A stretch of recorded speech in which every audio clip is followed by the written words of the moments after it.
Hello my friends, पंगुड़ी class में आपका स्वागत है। आज मैं बात करूंगा इंग्लिश के लेसन 15 की। और इंग्लिश लेसन 15 में आपको बहुत कुछ मिलने वाला है, तो प्लीज़ इस वीडियो को शुरू से लास्ट तक ज़रूर देखिए। और जिसने अभी तक मेरे चैनल पर सब्सक्राइब नहीं किया वो प्लीज़ सब्सक्राइब करें और मेरे टेलीग्राम ग्रुप को भी ज्वाइन करें। उस पर मेरा नोटिफिकेशन पहुंचता रहता है। अगर आप यूट्यूब पे ना देख पाओ मेरा नोटिफिकेशन, में भी हो सकता है उस पर आपके लिए बेनिफिट हो, ताकि आप टेलीग्राम जो यूज़ करते हो। ठीक है, चलिए हम शुरुआत करते हैं सेट प्रपोजिशन से। सबसे पहले सेट प्रपोजिशन में देखिए क्या है।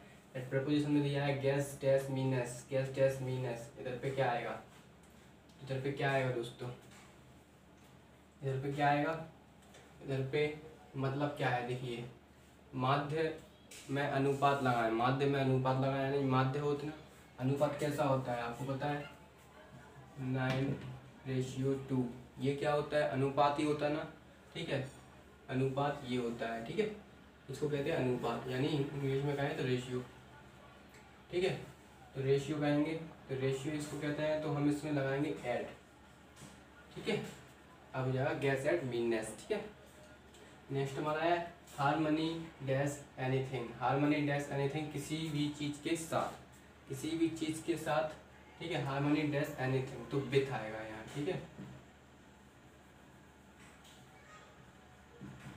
With anything. ठीक है, नेक्स्ट हमारा है hatred dash anything. Hatred dash anything, किसी चीज़ से किसी चीज़ से क्या घृणा करना, किसी चीज़ से क्या घृणा करना, किसी चीज़ से घृणा करना।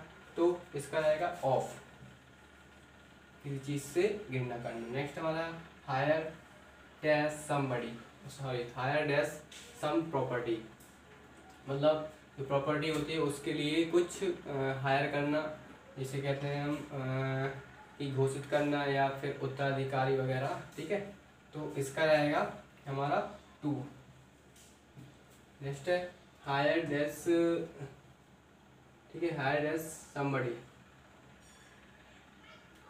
तो इसका क्या रहेगा, इसका रहेगा किसी को बारिश बनाना, किसी को जो जमीन दे जाते उसको बारिश बनाते ना, उसको बारिश बनाना, किसी को बारिश बनाना। तो इसका रहेगा कि ऑफ, सॉरी इसका भी ऑफ रहेगा। इसका टू समबडी नहीं, इसका रहेगा हाँ टू समबडी ही रहेगा। सही है, ठीक है। चलिए रिवाइज करवाता हूँ। Gas at meanness, harmony with anything, hatred of anything, heir to some property, heir of somebody. ठीक है, नेक्स्ट हमारा है कि होमोफोन्स लेके चलेंगे, फिर आएंगे हम इडियम एंड फ्रेजेस पे। ठीक है, देखिए पहला है गैम्बल और नेक्स्ट भी है गैम्बल। दोनों गैम्बल सेम साउंड है, लेकिन जो गैम्बल है इसका मीनिंग होता है कि जुआरी, या हाँ जुआरी जो जुआ खेलते हैं उनको कहते हैं गैम्बल। ठीक है, ये होता है जुआरी। तो इसका जो रहेगा वो रहेगा कि टू प्ले फॉर स्टैक। ठीक है, टू प्ले फॉर स्टैक लिख देता हूँ, टू प्ले फॉर स्टैक। ये क्या होता है, जुआरी। अब गैम्बल जो होते हैं वो होते हैं कूद मारना, या कह सकते हैं कि कूद कर मारना। ठीक है, टू फ्रिस्क होगा इसका, टू फ्रिस्क। ठीक है, ग्रेसफुल, सिंपल सा आपको पता होगा सुंदर होता है, तो ब्यूटीफुल लगा देंगे हम इसका। ठीक है, ब्यूटीफुल। ठीक है, नेक्स्ट हमारा है ग्रेसियस। ग्रेसियस मीन्स होता है शिष्ट। ठीक है, शिष्ट कैसे हैं, या फिर कह सकते हैं दयालु। तो काइंड, मर्सीफाइड, काइंड,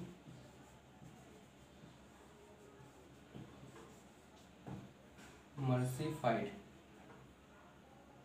मर्सीफाइड नहीं मर्सीफुल कहेंगे। ठीक है, नेक्स्ट हमारा है गेट और गेट। ये गेट होता है तो समय पर पता होगा कि दरवाजा होता है, बस कंफ्यूज हो जाओगे। गेट इनके ऑप्शन दे देगा आपको, दरवाजा दरवाजा, लेकिन इसका कुछ और ही होगा इसका। ठीक है, तो अब हम इसको लिखेंगे तो इसका मतलब होता है चाल। गेट का मतलब होता है चाल, चाल समझ रहे हो।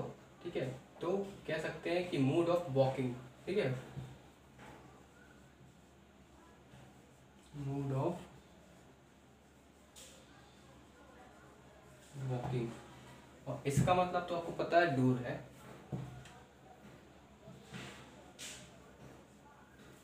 नेक्स्ट हमारा है हॉर्ड। हॉर्ड मीन्स देखिए, इस हॉर्ड का मतलब, इस हॉर्ड का मतलब दोनों अलग अलग हैं।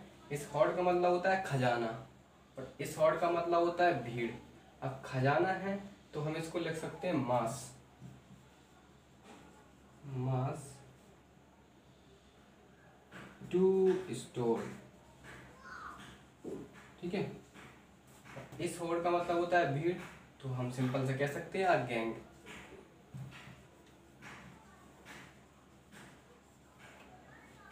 ठीक है, इसका मतलब है हिस्टोरिक, तो ऐतिहासिक, और हिस्टोनिक्स यानी ऐतिहासिक, इतिहास। ये ऐतिहासिक है तो हम इसको लिखेंगे रिलेटेड, रिलेटिंग,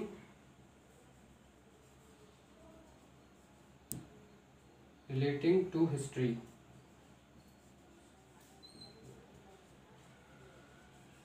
और इसका मतलब होता है हिस्टोनिक्स का कि ऐतिहासिक, इतिहास यानी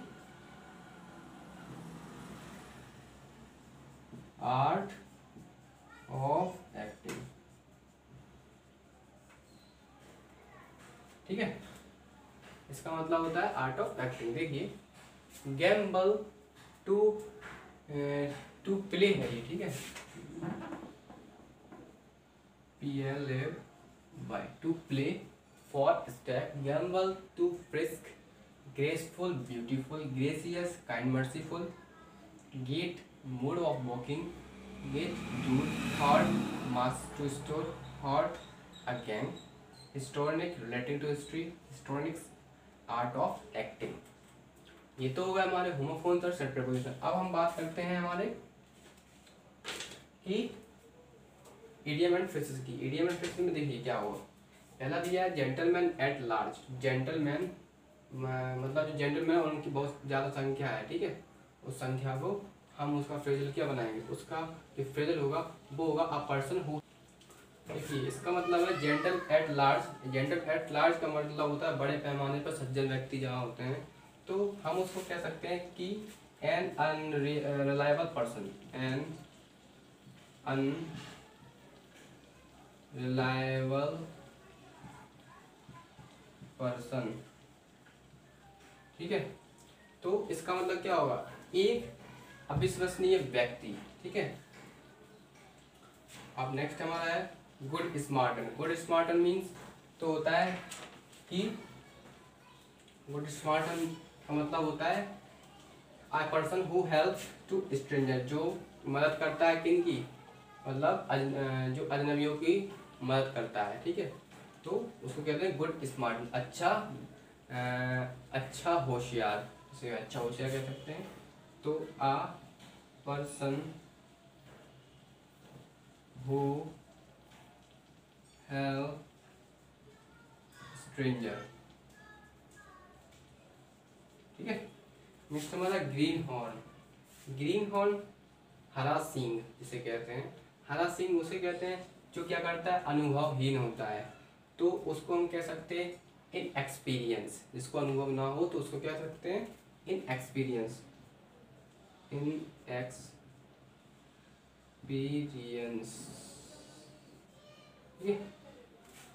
गिव अप द घोट। गिव अप द घोट का मतलब होता है घोर त्याग करना। घोर त्याग करना मतलब है तो इसका रहता है कि टू डाई, मरना। घोर त्याग करेंगे तो क्या मतलब होगा इसका, कि मर जाओ, इतना त्याग करो कि मर जाओ, ठीक है। To die. नेक्स्ट हमारा है गो टू द होल हैग। तो इसका रहता है कि कंप्लीटली कोई काम कर लेना, ठीक है। तो ऐसे कह सकते हैं इसका, to something, sorry, to do something completely,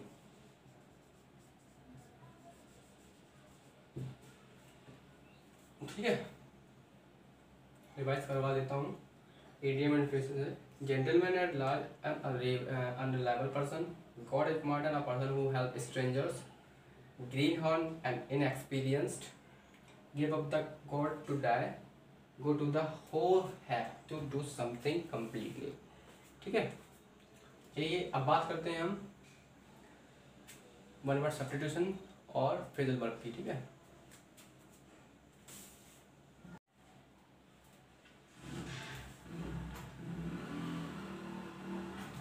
ये देखिए वन वर्ड सब्स्टिट्यूशन थोड़ा मैं बताऊंगा कि टू मच ऑफिशियल फॉर्मेलिटीज़ थोड़ा सा अजीब लगेगा, बट इसकी जो हिंदी होगी आप खुद निकाल सकते हैं। मैं तो बता रहा हूँ कि टू मच ऑफिशियल फॉर्मेलिटीज़ यानी बहुत अधिक औपचारिकताओं के लिए, बहुत अधिक औपचारिकताओं के लिए। तो इसका मतलब क्या होता है? इसका मतलब होगा लाल फीता शाही, लाल फीता शाही। ठीक है, तो इसका रहेगा कि रेड टॉपिज्म। ठीक है, रेड टॉपिज्म। नेक्स्ट है हमारा a job with high salary, a job with high salary with no work, मतलब ऐसा काम जिसकी सैलरी क्या हो, बहुत अधिक हो, लेकिन काम क्या हो, ना के बराबर। ठीक है, तो उसको क्या क्या कहते हैं हम? उसको कहते हैं सिनक्योर, सॉरी साइन क्योर। ठीक है, यानी आराम की नौकरी जिसे कहते हैं। नेक्स्ट हमारा है अ मेडिसिन दैट इंड्यूसेस स्लीप। ठीक है, मतलब इसका ये है कि एक दवा जो नींद लाती है। अब नींद की दवा तो होती है, पता है, एक दवा जो नींद लाती है, तो उसका मतलब हिंदी अगर कहेंगे तो उसका होता है निद्राकार औषधि या निद्राकार औषध। ठीक है, अब इंग्लिश की बात करें तो इंग्लिश हमें लिखना है, तो इंग्लिश हमने इसका रहेगा कि सोप्रीफिक, सोपोरिफिक। देखिए सोपोरिफिक कैसे है, कहते हैं निद्रा औषधि को। ठीक है, नेक्स्ट हमारा है that can be seen through, that can be seen through, यानी इसका जो मतलब होगा कि जिसके माध्यम से देखा जा सके, जिसके माध्यम से देखा जा सके उसको कहते हैं हम, ठीक है, जिसके माध्यम से देखा जा सके उसको कहते हैं हम कि ट्रांसपेरेंट। अब जिसके माध्यम से हम देखा जाता है, कांच है, उसके माध्यम से हम देख रहे हैं, तो वो क्या है, ट्रांसपेरेंट है, मतलब पारदर्शी,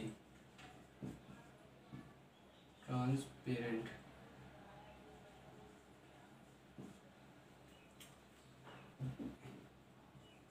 ठीक है, ट्रांसपेरेंट। नेक्स्ट हमारा a slight for that can be forgiven, यानी इसका मतलब है एक मामूली गलती जिसे माफ किया जा सके, एक मामूली गलती जिसे माफ किया जा सके। तो इसका जो आंसर होगा वो होगा कि वेनियल। ठीक है, वेनियल होगा। हिंदी कहेंगे तो हम कि क्षमनीय, जिसे क्षमा किया जा सके, क्षमनीय। ठीक है, नेक्स्ट हमारा है फ्रेजल वर्ब। फ्रेजल वर्ब में देखिए क्या होगा, फ्रेजल वर्ब में दिया है पुल डाउन। पुल डाउन का मतलब क्या होता है, डहाना, कोई भी चीज़ डहाना, कोई बड़ी बिल्डिंग डहा दी। ठीक है, तो इसका जो हिंदी होगा वो होगा, मतलब अगर मीनिंग की बात करें तो इसका मीनिंग जो होगा वो होगा कि डेमोलाइज आ स्ट्रक्चर। ठीक है, डेमोलाइज आ स्ट्रक्चर। नेक्स्ट हमारा है पुल ऑफ। पुल ऑफ मीन्स क्या होता है, पुल ऑफ मीन्स होता है कि किसी काम में सफल होना, तो सिंपल सा है, सक्सीड। ठीक है, नेक्स्ट हमारा है पुल थ्रू। पुल थ्रू, अब देखिए डबल ही है, ठीक है, इसमें भी पुल थ्रू। पुल थ्रू यानी होता है ठीक होना, तो कह सकते हैं कि रिकवर फ्रॉम इलनेस। ठीक है,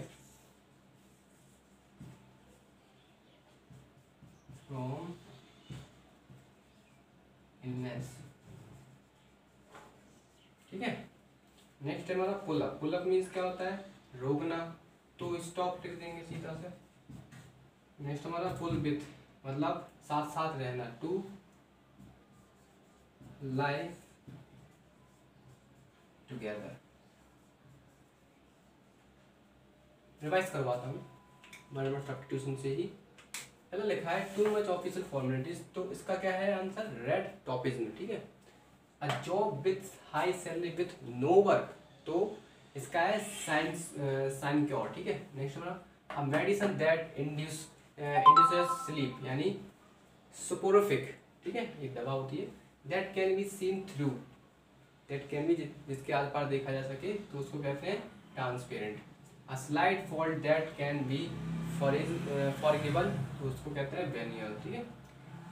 फ्रीजेबल पुल डाउन यानी डिमोलाइज अ स्ट्रक्चर, ढकाना। पुल ऑफ यानी सक्सेस होना। पुल थ्रू यानी रिकवर फ्रॉम इलनेस, बीमारी से उठ जाना। पुल अप यानी स्टॉप, रोकना। पुल विद के साथ रहना यानी टू लाइफ टुगेदर, ठीक है। ये तो होगा हमारा लेसन 15। अब लेसन 15 के बाद नेक्स्ट आएगा लेसन 16, उसमें आपको मिलते हैं। तब तक के लिए please thanks for watching this video and please channel को सब्सक्राइब करना ना भूलें और प्रेस बेल आइकन, ठीक है। चलिए, जय हिंद।